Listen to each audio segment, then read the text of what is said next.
வந்திருக்கும் பெரியவர்கள், நண்பர்கள், மீடியா சகோதர சகோதரிகள், பத்திரிகை சகோதர சகோதரிகள் அனைவருக்கும் எனது வணக்கம். அப்புறம் என் படத்தில் எனக்கு தோளோடு தோள் நின்று பணியாற்றிய என்னோட crew plus artist Tamannaah, Rashi Khanna, சர்லாமா, யோகி, விடிவி, ஜெயபிரகாஷ் சார், சந்தோஷ் எல்லாருக்கும் என்னுடைய நன்றிகளும் வணக்கங்களும். அரண்மனை 4 இது வந்து 4வது தடவையாக அந்த ஃப்ரான்ச்சைஸ் வச்சுட்டு அவங்க முன்னாடி உட்காந்து வந்திருக்கேன். இது ஸ்பீச் கிட்டத்தட்ட பார்த்தீங்கன்னா 3 பாட்டு நான் பார்க்கும்போது கிட்டத்தட்ட எல்லாமே ஒரே மாதிரி தான் இருக்கும். ஏன்னா இந்த அரண்மனைங்கிறத நான் வந்து எதுவுமே ஃபர்ஸ்ட் பார்ட் பண்ணும்போது நான் பிளான் பண்ணவே இல்லை. இந்த அரண்மனை வந்து ஒரு 4வது ஃப்ரான்ச்சைஸ் வரைக்கும் போகும் அப்படின்ட்டு. ஏன்னா அரண்மனை 2 முடிவு பண்ணது ஃபர்ஸ்ட்டு, 3 டிசைட் பண்ணது செகண்ட் பார்ட். அந்த மாதிரி இப்போ 4th வந்து வர்றதுக்கு காரணமே அதோட 3வது பகுதியோட வெற்றி தான். என்னோட அரண்மனை நான் எந்த படமே வந்து இது ஓகே படம் ப்ரீவியஸ் படம் ஜெயிச்சிருச்சு, இதை நம்ம கேஷ் பண்ணிக்கலாம், இமீடியட்டாக ஒரு படம் ஆரம்பிக்கலாம்னு என்றைக்குமே யோசிச்சதில்லை. ஏன்னா அது வந்து ஒரு சக்ஸஸ்ஃபுல் ஃப்ரான்ச்சைஸ். இன்னும் சொல்ல போனால் என்னுடைய டைரக்டர் கேரியருக்கு ஒரு ஆணிவேர் மாதிரி சொல்லலாம். ஸோ எப்பவுமே அந்த படத்தை வந்து நான் என்னென்னா ஒரு நல்ல நாட் கிடைச்சா மட்டுமே தான் அதை தொற்றுக்கணும் இல்லையே, ஓகே இதை நம்ம பண்ணுவோம் கேஷ் பண்ணுவோன்ட்டு என்றைக்குமே நினச்சதில்லை. ஏன்னா அந்த படத்துக்கான எதிர்பார்ப்பாகட்டும், ஆடியன்ஸ்ட்டு அதுக்கு அதோட எக்ஸ்பெக்டேஷன் எல்லாமே ஒரு வேறு லெவலில் இருக்கும். ஸோ என்றைக்குமே பார்த்தீங்கன்னா அதை நான் ரொம்ப சேஃப் சூழல தான் போயிட்டு இருந்தேன். ஏன்னா அரண்மனைங்கிறது வந்து எனக்கு ரொம்ப ரொம்ப என்னோட கேரியரில், என் லைஃப்பில் ஒரு முக்கியமான அங்கம். ஸோ நல்ல எனக்கு கான்ஃபிடென்ட்டான நல்ல ஒரு இன்ட்ரெஸ்டான ஒரு ஐடியா கிடைக்கிற வரைக்கும் அந்த படத்தை இது வரைக்கும் தொட்டதே இல்லை. இந்த அரண்மனை 4 கூட அப்படி தான் ஆரம்பித்தோம். எப்படின்னா திடீர்னு என்னோட கோர் ரைட்டர்ஸ் நரு, கீர்த்தி வந்து ஒரு நாள் இன்ட்ரெஸ்டிங்கான ஒரு விஷயம் சொன்னாங்க. வேற படத்துக்கான டிஸ்கஷன் இருந்தபோது ஒரு பாக்குங்கிற ஒரு விஷயம், ஏன்னா அது பெரிய ஒரு ஹிஸ்டரியாக வரணும். அதாவது இந்தியாவில் பெரும்பகுதியை ஆண்ட மன்னர்கள், உதாரணத்துக்கு நீங்கள் வந்து அசோகர் எடுத்துக்கலாம், அவுரங்கசீப், அக்பர், அவங்க எல்லாமே அவங்களோட எல்லை பகுதிகள். இப்போ நார்த்தில் பார்த்தீங்கன்னா சில பேர் ஆப்கானிஸ்தான் வரைக்கும் போயிருக்காங்க, சில பேர் பாகிஸ்தான் லாகூர் வரைக்கும் போயிருக்காங்க, சில பேர் காஷ்மீரை தாண்டி இருக்காங்க அவங்களோட எல்லை பகுதி. அதே மாதிரி வெஸ்ட்லேயும் மேலே மேலே போயிருக்கு. சவுத்துலேயும் நீங்கள் பார்த்தீங்கன்னா சில பேர் டெக்கான் வரைக்கும் வந்திருக்காங்க, பெங்களூர் வரைக்கும் வந்திருக்காங்க, மதுரை வரைக்குமே வந்திருக்காங்க. ஸோ சவுத்து, நார்த், வெஸ்ட்டில் வந்து அவங்களோட பார்டர் மாறினாலும் ஈஸ்டில் மட்டும் கிட்டத்தட்ட கோடு கிழிச்ச மாதிரி பிரம்மபுத்திரா நதியை தாண்டி யாருமே போல. அதுக்கு வரலாற்று ரீதியாக வந்து வெவ்வேறு காரணங்கள் சொல்கிறாங்க. அங்கே ஒரு வீரமான ராஜ பரம்பரை இருந்துச்சு, இல்லை ஒரு கொரில்லா படைகள் நிறையா இருந்துச்சு, இல்லை ஒரு புவியியல் ரீதியாக ஒரு ஜியாகிரபிக்கலாக பார்த்தீங்கன்னா அங்கே நிறைய அடர்ந்த காடுகள், மலைகள்லாம் இருந்ததுனால அதை தாண்டி இவங்க போக முடியலங்கிற மாதிரிலாம் வெவ்வேறு காரணங்கள். பட் நாங்கள் பேசும்போது அதை எங்களால் யோசித்தோம். ஏன்னா ஒரு இமயமலையெல்லாம் தாண்டி வந்தவங்களால வந்து பிரம்மபுத்திரா நதியை தாண்டிக்கிற காடுகளை தாண்ட முடியாதா? அதே மாதிரி எத்தனையோ பெரிய பெரிய வீரர்கள்லாம் வந்து ஜெயிச்சவங்க வந்து அங்கே இருக்கிற பர்டிகுலர் சோல்ஜர்ஸ், அது கொரில்லா படையாக இருக்கட்டும், ராஜ பரம்பரையாக இருக்கட்டும், அவங்கள ஜெயிக்க முடியாதா? இந்த மாதிரி கொஞ்சம் கேள்விகள்லாம் எங்களுக்கு எழுந்துச்சு. அப்போ வந்து 4வதா இன்னொரு காரணமும் வந்து அங்கே பேசிக்கிறாங்க. பொதுவாக என்னன்னா இவங்க அந்த எல்லையை தாண்டாததுக்கு காரணம் அங்கே இருக்கிற வீரர்களோ இல்லை இப்போ ஜியாகிரபிக்கல் ரீதியாக இருக்கிற மற்ற விஷயங்களுக்கு மீறி அவங்க அங்கே எல்லையை தாண்டாததுக்கு காரணம் பயம் அப்படின்னு ஒரு அங்கே இருக்கிற சில சாரார்கள் வந்து இன்னும் சொல்லிட்டு இருக்காங்க. அது என்ன பயம்னா பேய் பயம். அந்த இப்போ நீங்கள் பார்த்தீங்கன்னா அந்த பிரம்மபுத்திரா நதியை தாண்டி நிறைய அந்த பழங்கதைகள், அந்த ஃபோக்லோர்னு சொல்லுவாங்க, அந்த மாதிரி நிறைய பழங்கதைகள்லாம் உலவிட்டு இருக்கு. அதில் ஒரு இன்ட்ரெஸ்டிங்கான ஒரு கேரக்டர் தான் அன்னைக்கு எங்கள் டிஸ்கஷனில் அவங்க சொன்னாங்க. அந்த தகவல் பாக் அப்படின்ட்டு ஒரு ஒரு விஷயம். இன்னும் வந்து அந்த பாக்கை பற்றி பயப்படுற மாதிரி நிறைய கதைகள்லாம் உலாவுது. அந்த பாக் நீர்நிலையில் இருக்கும், யாராச்சும் போனாங்களா அவங்கள அடிச்சுட்டு அவங்க உருவத்தை எடுத்துட்டு அவங்க வீட்டுக்கு போய் அங்கே இருக்கிறவங்களாம் கூட்டு வந்து அவங்கள அடிச்சிடுங்கிற மாதிரி நிறைய அதை சுற்றி கதைகள்லாம் உலாவுச்சு. அந்த பாக்கை அடிமைப்படுத்திட்டா அது நினைச்சதெல்லாம் சாதிக்கலாம், அதை அடிமைப்படுத்த போய் அதனால செத்தவங்க பல பேர் இருக்காங்கலாம் நிறைய கதைகள். இதை கேட்கும்போது எனக்கு ஒரு இன்ட்ரெஸ்டிங்காக இருந்துச்சு. ஸோ இதுவே வந்து அரண்மனை 4க்கு ஒரு ஆரம்ப புள்ளியாக அமைச்சுது. ரொம்ப இன்ட்ரெஸ்டிங்காக இருந்துச்சு. ஏன்னா அரண்மனை இது வரைக்கும் 1, 2, 3 எல்லாம் பார்த்தீங்கன்னா வந்து அது ஒரு பர்சனல் வெஞ்சன்ஸ் வச்சு தான் அந்த கதையை எல்லாம் இது வரைக்கும் மூவ் பண்ணியிருக்கோம். அப்படி இல்லாமல் இந்த மாதிரி ஒரு இன்ட்ரெஸ்டிங்கான ஒரு விஷயங்கள் நம்ம படத்தில் கொண்டு வந்தால் ரொம்ப நல்லா இருக்குன்னு தோணுச்சு. அப்படி ஆரம்பிச்சது தான் அரண்மனை 4. இருந்தாலும் எனக்குள்ள ஒரு அப்போ நான் ஆக்சுவலாக வேற ஒரு படம் ஒர்க் போயிட்டு இருந்துச்சு. ஸோ மனசுக்குள்ள ஒரு ஆஸ்லேஷனு அரண்மனை 4 ஸ்கிரிப்ட் ஒர்க்கில் உட்காரலாமா? ஏன்னா ஒன்ஸ் அந்த ஒரு ஐடியான்னு வந்தோன்னே பார்த்தீங்கன்னா ஒரு எம்டி இடத்துல தண்ணீர் விட்டு அந்த கடகடன்னு நிரம்பும். அந்த மாதிரி ஒரு இன்ட்ரெஸ்டிங்கான ஒரு ஐடியா கிடைச்சிருச்சுன்னா உடனே நமக்கு என்ன ஆகும்னா ஒரு பரபரங்கும் உடனே ஸ்கிரிப்டை பண்ணணுமேட்டு. அப்படி தான் வந்து ஸ்கிரிப்ட் ஒர்க் ஒர்க்காக போயிட்டு இருந்தாலும் சின்ன ஆஸ்லேஷன் ஏற்கனவே கமிட்டான அந்த படம் ஒர்க் ஆரம்பிக்கலாமா இதை ஆரம்பிக்கலாமான்ட்டு. அப்போ நான் ஒரு வேலையாக பாம்பேக்கு போகிறேன். போகும்போது ஃப்ளைட்டில் என் கூட வந்து ஒரு 8th or 9th படிக்கிற ஒரு சின்ன பொண்ணு வந்தாங்க அவங்க பேரண்ட்ஸோட. அந்த பொண்ணு ஃப்ளைட்டு ஃபுல்லாக என்கிட்ட விடாமல் கேட்டுட்டு இருக்கிற ஒரு விஷயம், அரண்மனை அடுத்தது எப்போ, அரண்மனை எப்போ அடுத்ததுன்ட்டு. அதே மாதிரி அதை முடிச்சுட்டு நான் சாயங்காலம் நைட்டு ஃப்ளைட்டில் வரேன். அதே மாதிரி இன்னொரு பொண்ணு ஒரு 9th or 10th படிக்கும். அவங்க அப்பா அம்மா கூட வந்து நான் கடைசி பஸ்ஸில் ஏறுறேன். அந்த பஸ்ஸில் ஏறிட்டு சார் உங்கள் பஸ்ஸில் தான் ஏறணும்னு வெயிட் பண்ணிட்டு இருக்கா அப்படின்ட்டு. என்னம்மாண்ணா இல்லை நான் அரண்மனை ஃபேனு, எப்போ நீங்கள் அரண்மனை ஆரம்பிக்கிறீங்க அங்கிள் கேட்டுச்சு. நான் வந்து இது எனக்கு வந்து ஒரு சைன் மாதிரி தெரிஞ்சுது. நானே குழப்பத்தில் இருந்தேன், இந்த படமா அந்த படமாட்டு. அப்போ எனக்கு ஒரு கிளியராக வந்து ஒரு முடிவு எடுத்தேன். அந்த குழந்தைகிட்டே சொன்னேன், நான் அரண்மனை 4 எடுக்க போகிறேம்மா, நீ எல்லாத்தையும் சொல்லு, இந்த படம் நான் எடுக்கிறது உனக்காக அப்படின்னு சொன்னேன். அந்த பொண்ணு எங்கேயாச்சும் இது பார்த்துட்டுச்சுன்னா தேங்க்ஸ்மா, உனக்கு வாக்கு கொடுத்த மாதிரி அரண்மனை 4 ரெடியாக இருக்கு, நீ பார்த்துட்டு உன் கருத்தை சொல்லணும். ஸோ அரண்மனை ஸ்கிரிப்ட் முடித்தாலும் எனக்கு அதில் 2 முக்கியமான விஷயம்.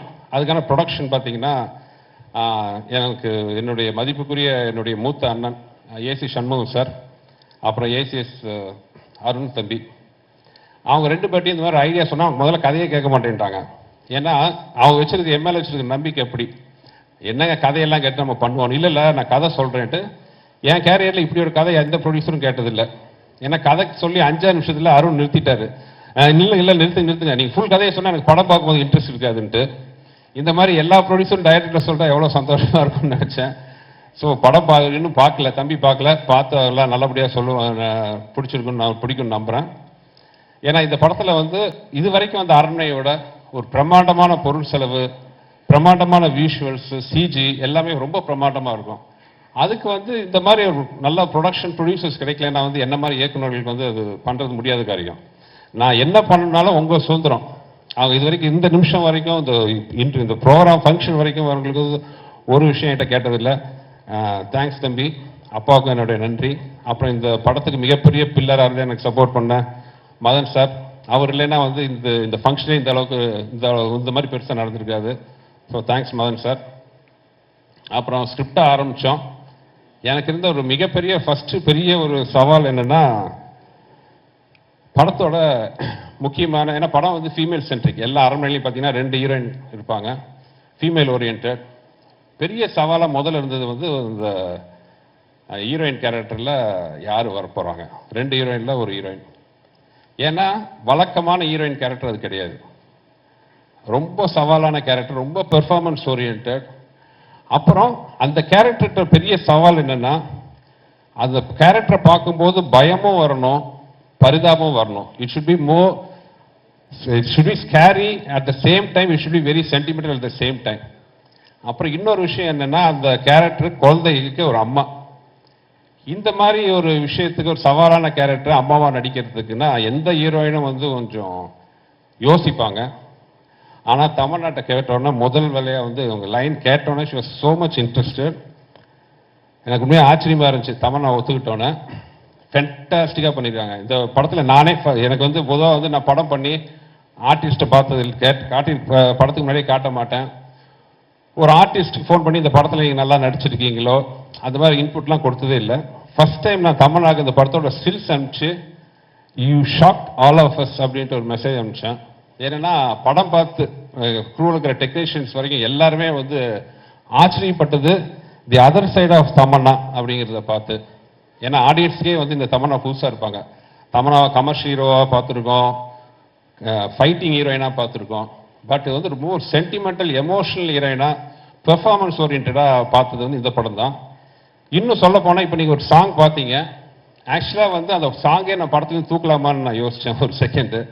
ஏன்னா அந்த படம் பார்க்கும்போது அந்த தமன்னாவோட கேரக்டர் இந்த இம்பேக்ட் இட்ஸ் கிரியேட்ஸ் நமக்குள்ள அவ்வளோதான் இருந்துச்சு.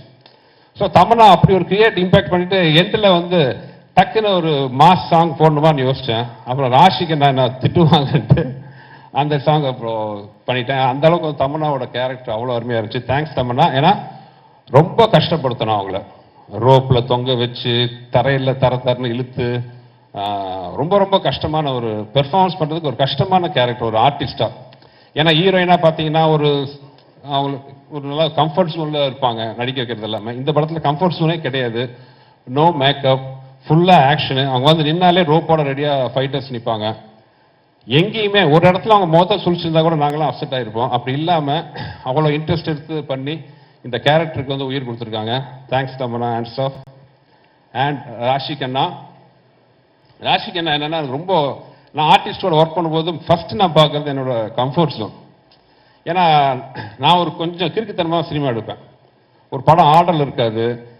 ஆர்டிஸ்ட் என்ன சீன் எடுக்க போகிறது வந்து நான் ஒரு வெவ்வேறு ஆர்டரில் எடுப்பேன். ஒரு 8வது ஷாட் ஃபர்ஸ்ட் எடுப்பேன், அப்புறம் 12வது ஷாட் எடுப்பேன், அந்த மாதிரி எடுப்பேன். அப்போ நடிக்கிற ஆடியன்ஸ்க்கு ஒரு சின்ன டவுட் வரும். இவன் என்ன ஒழுங்காக தான் எடுக்கிறானா, விஷயம் தெரிஞ்சு தான் எடுக்கிறானா, அந்த மாதிரிலாம் கன்ஃபியூஷன் வரும். ஸோ அந்த ஆர்டிஸ்ட்டுக்கு என் மேலே நம்பிக்கை வரணும், டைரக்டர்ஸ் மேலே நம்பிக்கை வரணும்.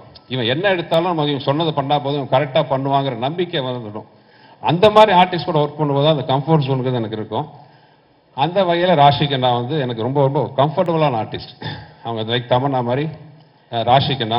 முக்கியமாக ஆஸ் அ ப்ரொடியூசர் டைரக்டராக நான் சொல்கிறது என்னென்னா, ஃபஸ்ட்டு பார்க்குறது கேரக்டர் கரெக்டாக இருக்கணும். Second comfortability. அவங்களுக்கு நம்ம மேலே நம்பிக்கை வரணும். நம்ம சொல்கிறத அவங்க நல்ல ரிசல்ட் கொடுப்பாங்க. அவங்களுக்கு நம்ம மேலே நம்பிக்கை வரணும், நமக்கு அவங்க மேலே நம்பிக்கை வரணும். ஸோ அந்த கம்ஃபர்ட் ஜோன் வந்து ராஷிக்கு நான் ரொம்ப சூப்பராக கொடுத்தாங்க. அன்ஃபார்ச்சுனேட்லி இன்னொரு இன்ட்ரெஸ்டிங்கான சாங் ராஷிக்கு நான் ஷூட் பண்ண வேண்டியதாக இருந்துச்சு. பட் அந்த சுச்சுவேஷனுக்கு வேணான்னு முதல்ல ஆதியே ஃபீல் பண்ணார்.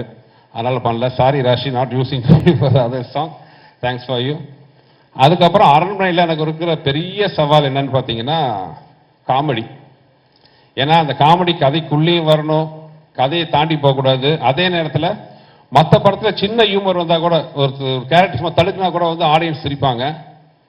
என்னோட படத்துக்கு வரும்போதே எங்கடா சீக்கிரடா பார்க்கலாங்கிற மாதிரி தான் வருவாங்க. ஏன்னா காமெடி இருக்குன்னு தெரியும்.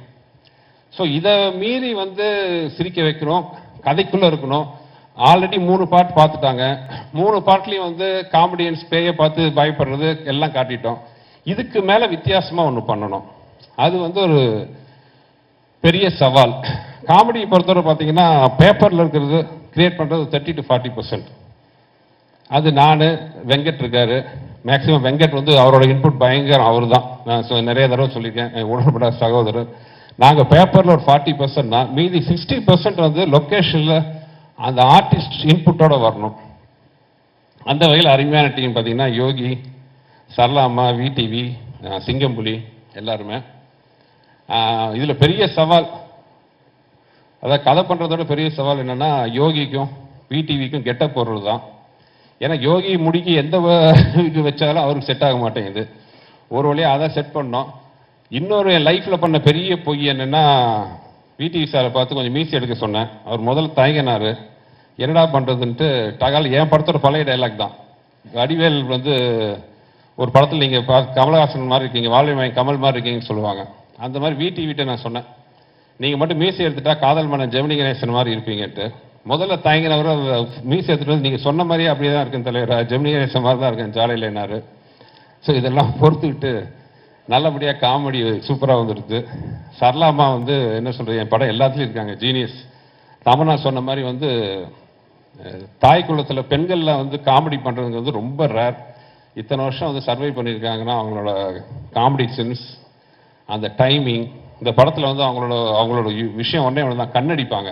பட் அந்த கண்ணடிக்கிறது சாதாரண விஷயம் இல்லை, அந்த டைமிங் அவ்வளோ சூப்பராக வந்து அதுவும் பண்ணியிருந்தாங்க. ஸோ மொத்தத்தில் வந்து அரண்மனை வந்து ரொம்ப மனசுக்கு ரொம்ப பிடிச்ச எனக்கு நிறைய வந்திருக்கு. ஒரு மிகப்பெரிய பிரம்மாண்டம், சிஜி, ஆர்ஆர் மியூசிக், சாங் ஆதி நல்லா பண்ணுவார், அதெல்லாம் தெரிஞ்ச விஷயம், அதை நான் ஸ்பெஷலாக சொல்ல போகிறது இல்லை. பட் இந்த படத்தில் ஆர்ஆருக்கு நான் குறிப்பாக சொல்லணும்.